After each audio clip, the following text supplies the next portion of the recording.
waktu milih topik cerita itu aku lebih ke, jadi waktu itu kan kita tuh dikasih tema ya, temanya tuh Indonesia, pokoknya anything related to Indonesia kan, dan aku milih cerita yang kalau nggak salah emang temanya itu dari cerita yang ada di daerah asal kita kan, dan karena aku dari Jawa Barat, jadi aku cari semua cerita yang ada di Jawa Barat waktu itu. Awalnya aku mau coba cari yang lebih modern, tapi ternyata nggak jadi, karena aku waktu itu lebih mikir gimana aku bisa ngemas ceritanya dengan tema itu, dengan topik itu, jadi cerita yang mungkin agak sedikit beda dari cerita yang aslinya gitu, agak sedikit beda. Nah waktu pas dapat cerita yang modern itu aku jujur lupa ceritanya apa, cuman aku nggak tahu itu harus digimanain, jadi stuck gitu. Jadi akhirnya aku langsung cari yang cerita lain. Nah kebetulan dapatnya sih Purbasari dan Purbararang ini.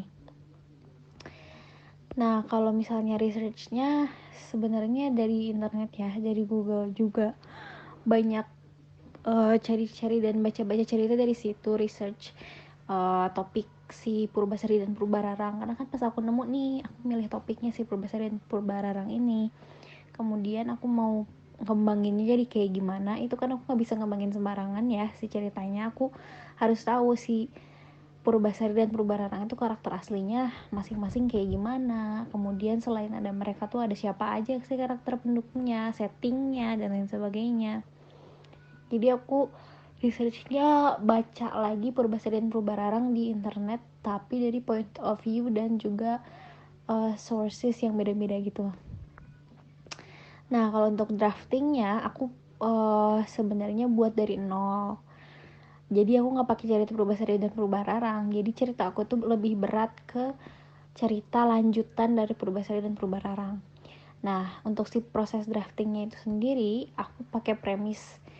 Aku buat premisnya dulu kan, kayak ini awalnya kayak gimana, terus puncaknya di mana, klimaksnya itu sampai apa gitu kan, klimaksnya, terus akhirnya mau kayak gimana aku bawa si karakternya, dan siapa aja karakter yang ada di cerita aku nanti gitu. Jadi ini tuh bukan retelling sih, lebih ke developing the story gitu, baru part 2 nya gitulah. Nah jadi aku ngedraftnya jadi bener-bener buat ini konfliknya apa, klimaksnya di mana, kenalan atau memperkenalkan karakternya itu kayak gimana, baru aku buat dibuatnya kerangkanya dulu kan, nanti baru aku buat panjang satu per satu gitu.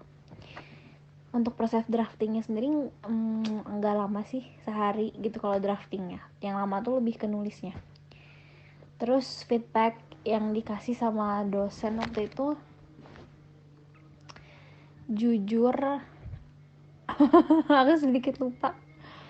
Cuman apa ya, kenanya tuh di mana ya? Bentar aku. Kalau feedback waktu itu tuh kan kalau nggak salah kita sempat dikasih kesempatan untuk nyampein draft cerita kita di depan kelas ya. Waktu itu ada beberapa teman-teman yang aku ingat ngasih feedbacknya malah lebih ke lebih ke penampilan aku gitu, gimana aku menyampaikan ceritanya, gimana aku bisa membuat si ceritanya seperti cerita aku sendiri, dan memang itu yang cerita yang aku buat sendiri gitu. Cuman kalau untuk ke ceritanya aku lupa sih, lebih kayak mereka ngasih feedbacknya tuh ketika aku menyampaikannya gitu, bukan ke ceritanya. Jadi aku nggak terlalu banyak dapat feedback ke ceritanya waktu itu, waktu di kelas. Cuman aku tuh pernah ikutan kompetisi storytelling ini, gue kepake cerita yang sama nih, tapi di SCW waktu itu. Jadi ada lomba antar mahasiswa bahasa Inggris kan, terus aku ikutan dan aku pakai cerita ini. Nah jurinya tuh ngasih feedback kalau misalnya si kayak apa sih itu namanya, si bukan pembangun apa ya, kayak momen untuk kita dikasih, aku lupa itu istilahnya apa, cuman kayak nggak ada gambaran tentang plot twistnya. Jadi kan aku emang ada plot twist ya di ceritanya, dan kata juri yang waktu itu tuh bilang kalau cerita aku kurang ada gambaran di awal, ya di awal cerita gitu, di introduction part sampai di konflik awal muncul tuh ke si plot twist yang bakal ada di akhir nanti. Nah katanya sih kurangnya di situ, jadi si plot twistnya tuh beneran twist aja gitu, tapi nggak ada foreshadow-nya tuh nggak ada gitu di depannya, itu kurangnya kayak gitu. Terus kalau revisi waktu itu sih lebih banyak revisinya malah waktu pas ini ya, pas buat kayaknya masuk ke part editing deh, karena kan aku nggak terlalu dapat feedback ya waktu itu dari ceritanya. Kalau nentuin medianya itu aku sebenarnya agak sedikit ngerasa aku agak sedikit basic gitu loh, karena ngelihat dari peserta yang lain tuh kan pada heboh-heboh ya medianya. Cuman aku waktu itu masih pakai elemen gambar dan juga video editing aplikasi yang emang masih gampang dan bisa diakses sama semua orang. Kalau untuk copyright, karena ceritanya ini sendiri tidak tahu belongs to who gitu kan, si Purbasari dan Purbararang, jadi it's all good.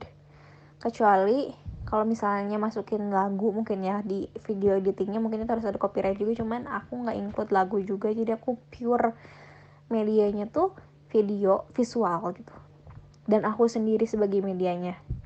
Kemudian untuk storyboard, aku tidak terlalu masuk ke part itu gitu ya, nggak mendalami isi storyboard ini dan langsung ke recordingnya.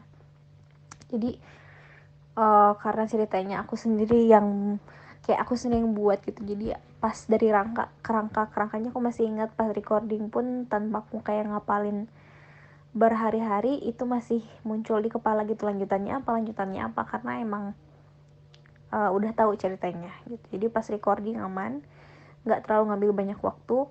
Cuman waktu editingnya juga lumayan, karena karena aku masukin transkripnya kan, jadi lumayan itu sih yang buat text time gitu. Editing pakai apps apa dan gimana, waktu itu aku pakai VN dan juga aku pakai VN, aplikasi VN, dan itu gampang. Kita cuma masukin semua video yang ada yang udah kita tag, terus aku sempat beberapa cut aja, terus aku masukin beberapa gambar dan elemen yang sesuai sama si video atau storytelling aku ini.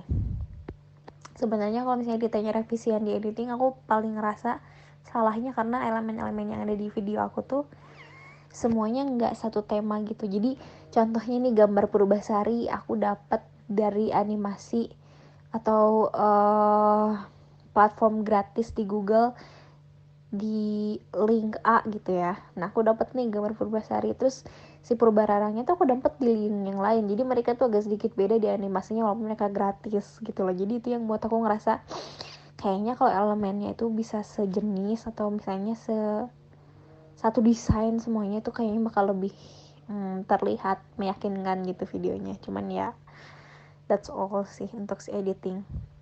Untuk dipublishnya aku waktu itu di YouTube, jadi kita emang diminta untuk publish di YouTube dulu, kemudian baru di share di link yang ada gitu untuk di submit dan dilihat dan di review. Cuman waktu itu aku nggak publish di mana-mana lagi, jadi aku cukup publish di YouTube aja untuk keperluan si storytelling ini. Cuman nggak aku private, aku publish si itunya untuk public gitu, si videonya gitu deh.